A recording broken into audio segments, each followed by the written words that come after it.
Teman-teman, di video kali ini ceritakan sebuah film bertema memasak berbalut kungfu berjudul Kung Fu Chef. Pada saat itu, seorang koki handal bernama Wong Bingyi yang diperankan oleh Sammo Hung telah difitnah memasukkan racun pada masakannya. Dan karena banyaknya korban, alhasil dirinya terusir dari desa dan memutuskan untuk berkelana. Bagaimanakah keseruan dari ceritanya? Dan apakah nama baik Wong Bingyi dapat kembali? Kalau begitu, silahkan tonton video ini sampai selesai. Film bermula di acara penjamuan. Ketika itu, Master Yi menemukan bahwa masakan babinya menjadi gosong karena ulah asistennya yang bernama Leng. Dan karena masakan babi adalah bintang dari hidangan penjamuan, akhirnya Master Yi meminjam golok kepala naga yang menjadi warisan turun-temurun untuk mengganti masakan babinya. Dengan menggunakan golok itu, Master Yi langsung memotong daging babi itu dengan sempurna.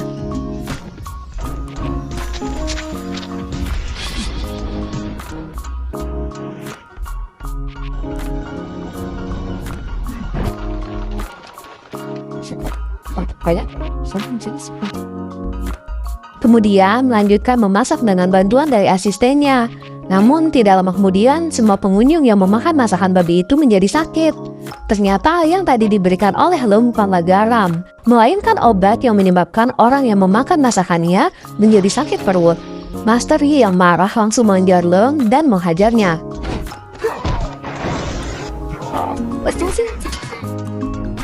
Namun, karena Master Yi adalah kokinya, dirinya lah yang harus bertanggung jawab. Maka dari itu, dia diusir dari desa dan tidak layak menjadi pemilik goloknya. Berpindah ke sebuah sekolah kungfu, saat itu sang guru mengadakan kompetisi bahwa barang siapa yang dapat memindahkan lambang sekolah ke tempat asalnya akan menjadi lulusan pertama yang mendapatkan kehormatan dari sekolah. Seketika itu, semua murid langsung memperebutkannya, dan yang memenangkan kompetisi itu adalah Ken, seorang pelajar jago kungfu yang menyukai memasak. Dan salam perpisahan untuk gurunya adalah semangkok mie yang dibuatnya dengan menggabungkan kungfu dan memasak. Kemudian saat Ken pergi, gurunya menyuruhnya untuk berguru tentang masakan kepada Master Koki yang bernama Sum Wai Pak dari restoran Sum. Singkat cerita, ketika Ken sampai di restoran, dia tidak sengaja bertemu dengan gadis bernama Ying, yang merupakan adik dari pemilik restoran. Bersamaan dengan datangnya Master Yi ke restoran tersebut. Di sana, Master Yi disuguhkan secangkir teh oleh Ying, dan langsung membuat kagum Chin, yaitu sang pemilik restoran. Itu karena Master Yi mengetahui bahan-bahan untuk membuat teh itu secara akurat. Bahkan analisisnya itu membuat Ken penasaran. Master Yi kemudian memesan hidangan yang tidak ada dalam menu, yaitu kubis di air jernih. Seketika itu, pemilik restoran langsung menyanggupinya. Bahkan sang koki yang bernama Sum langsung menyadari bahwa yang memesan hidangan pasti seorang koki. Dan ketika Master Yi mencoba, seketika itu dia terbawa ke masa lalunya ketika sedang bersama kakaknya. Namun komentar tentang masakan itu kurang baik, karena menurutnya pengolahannya telah salah yang mengakibatkan kemurnian dari masakan kubis air jernih menjadi hilang. Setelah mengetahui nama Master Yi, Master Sum langsung menantangnya. Jika dirinya kalah, dirinya akan meninggalkan restoran. Namun jika Master Yi yang kalah, dirinya harus mencuci piring selama setahun. Master Yi yang akhirnya menerima tantangan itu, namun dirinya membutuhkan asisten dan dipilihlah Ken. Makanan yang dibuat oleh Master Sum memang enak, karena itu merupakan menu andalan restoran. Namun menurut Master Yi itu baru lumayan. Saat itu ia merasa kepanasan ketika menyentuh hidangan Master Yi, karena lapisan kulit dagingnya merupakan gula tipis yang bisa membuatnya tetap panas sehingga seperti masih dalam proses memasak. Dan ketika dicicipi, Master Sum langsung mengakui kekalahannya. Makanan itu bernama 8 bebek keberuntungan, yang sudah lama tidak ada koki yang bisa membuatnya secara sempurna. Ternyata pembuatannya tidak boleh menggunakan pisau, karena kelembutan dan serat dagingnya akan pecah ketika dipotong dengan pisau. Saat itu, Ken mengejar Master Sum yang pergi karena kedatangannya ke restoran adalah untuk berguru padanya. Namun Ken ternyata salah paham, karena Sum Wai Tak yang merupakan ayah dari Ching dan kakak seperguruan dari Master Yi telah meninggal tahun lalu. Bahkan Chin juga mengetahui kejadian yang telah dialami oleh Master Yi. Namun dirinya yakin bahwa Master Yi tidak bersalah karena seorang yang menyukai memasak tidak akan melakukan itu. Karena sekarang restoran tidak mempunyai koki, Ching akhirnya meminta Master Yi untuk menjadi kokinya. Dan karena Master Yi merasa berkewajiban untuk menjaga restoran Sung, akhirnya dirinya pun menyanggupi walaupun dengan syarat dirinya membutuhkan asisten. Dan Master Yi menginginkan Ken. Tidak lama kemudian, Ken kembali datang dan langsung menantang Master Yi dalam bidang keahlian memotong. Ken memulainya dengan memotong ikan globe, yang mana kecepatan dan ketajaman pisau sangat mempengaruhi hasil. Dan tentu saja hasilnya pun sangat memuaskan. Namun Master Yi tidak mau kalah. Dirinya memotong ikan air tawar yang normalnya rasa dagingnya tidak dapat menandingi ikan globe. Namun setelah dicoba, Ken terkejut dengan rasanya karena ternyata Master Yi memotong dengan pisau dingin yang membuat rasa ikan menjadi lebih lezat. Bahkan yang paling mengejutkan, teknik memotongnya itu tidak membuat ikan mati setelah diambil dagingnya. Karena kagum akan kehebatannya, Ken ingin berguru kepada Master Yi. Bahkan dirinya rela mengasah semua pisau yang telah berkarat dengan sukarela. Beberapa hari kemudian, ketika Master Yi sedang bersama dengan pemilik restoran, dirinya teringat dengan keponakannya, yaitu Jo Wong Kai, yang merupakan pemilik restoran Daja Kanton. Bahkan Master Sung datang ke sana untuk melamar menjadi koki setelah dirinya dikalahkan seseorang dalam pertandingan memasak. Setelah mendengar nama yang mengalahkannya, Jo langsung marah karena suatu alasan yang telah terjadi di masa lalu. Saat itu, ketika Jo masih kecil, ayahnya yang merupakan kakak dari Master Yi sedang marah karena Master Yi menyembunyikan golok kepala naga. Karena golok itu merupakan simbol koki terhebat yang diwariskan turun-temurun. Mereka berdua ketika itu memperebutkannya, bahkan sampai bertarung.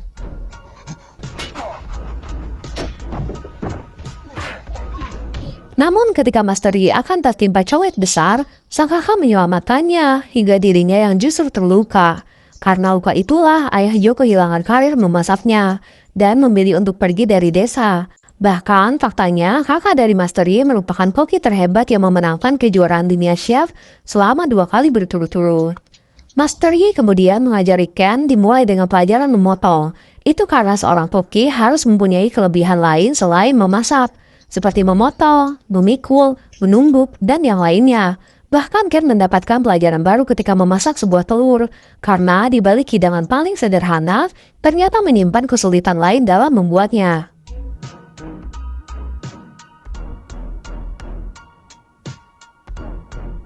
Adik pemilik restoran bernama Ying juga diajari Master Yi dalam membuat saus. Namun ada satu keinginan yang masih belum tercapai, yaitu membuat puding kacang kubus yang akan diajarkan oleh Master Yi di kemudian hari. Singkat cerita, beberapa orang sedang makan di restoran mereka. Terlihat mereka menaruh paku di dalam makanan yang bertujuan untuk menghancurkan reputasi restoran Sung.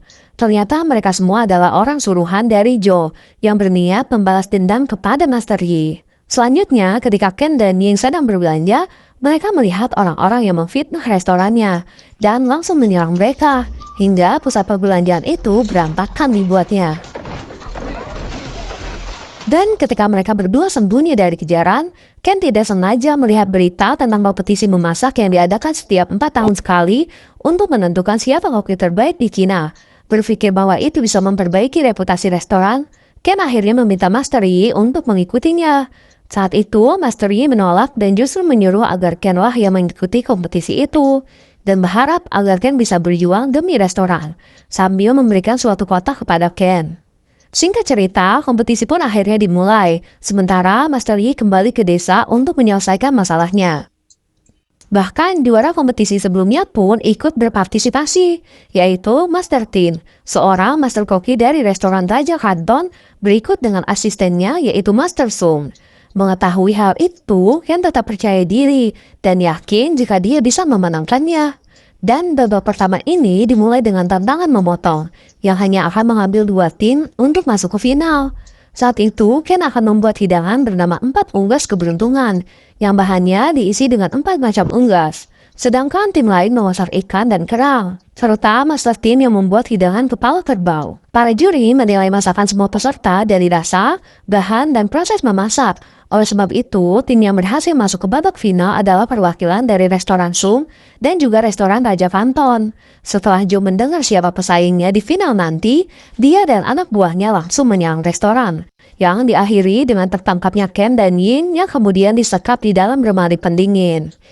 Tidak hanya sampai di situ, Master Yi yang baru kembali dari desa pun langsung diserang. Bahkan Joe dengan tega mengancam akan membunuh Ken dan Ying di lemari pendingin, yang kuncinya harus diambil Master Yi dari kandang ular beracun.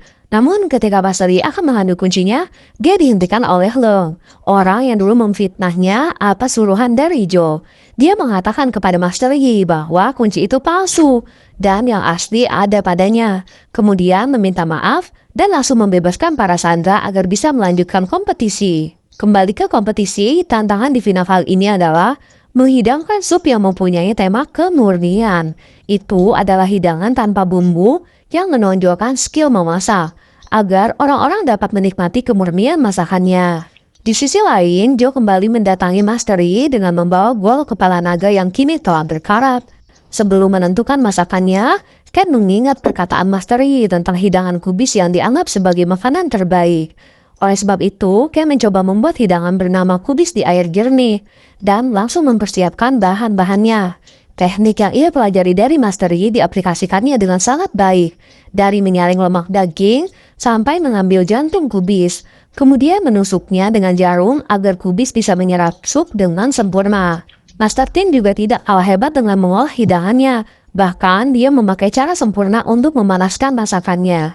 Berpindah ke Master Yi setelah pertarungan yang cukup panjang, akhirnya Master Yi dapat mengalahkan Joe dan anak buahnya, kemudian pergi sambil membawa golok kepala naga. Kembali ke kompetisi, akhirnya hidangan mereka berdua telah dicicipi oleh para juri. Dan ternyata hidangan Ken bukanlah tandingan dari hidangan Master Tin. Namun saat wasit akan mengumumkan pemenangnya, Master Yi datang untuk menghentikannya.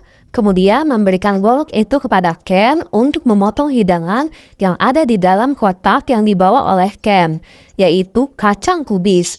Dan ketika Ken membuka golok itu, karat di goloknya langsung menghilang dan langsung memotong kacang kubis itu. Kacang kubis yang ada di dalam sup seketika langsung bercampur dan menghilang. Hidangan kubis itu sangat sederhana, namun menyerupai harta karun setelah diolah dengan seni tinggi dalam memasak, sekaligus mengedepankan tingkat kemurniannya. Master Tin yang ketika itu aneh melihat para juri terdiam, mencoba merasakan makanan lawan, dan setelah mencobanya, dia langsung melepas topinya untuk mengakui kekalahannya. Berkat makanan itu, Ken menjadi juara kompetisi masak ke-7 di Cina. Dan tidak hanya itu, ternyata kakak dari Master Yi yang merupakan koki terhebat pun hadir di sana. Bahkan terlihat akrab dengan sang adik. Di sisi lain, Joe yang melihatnya dari televisi langsung menyesal akan semua perbuatannya. Di akhir film, Master Yi dan kakaknya kemudian sepakat bahwa penerus yang berhak atas kepemilikan golok itu adalah Ken, dan berharap agar dirinya dapat membuat makanan lezat menggunakan golok itu. Sebetulnya film ini cukup menarik dan dapat dikonsumsi semua umur. Namun film ini gagal dalam mengemas adegan dari film bertema memasak, terutama pada adegan saat kompetisi. Terima kasih sudah menonton video ini sampai selesai. Sampai jumpa di video berikutnya.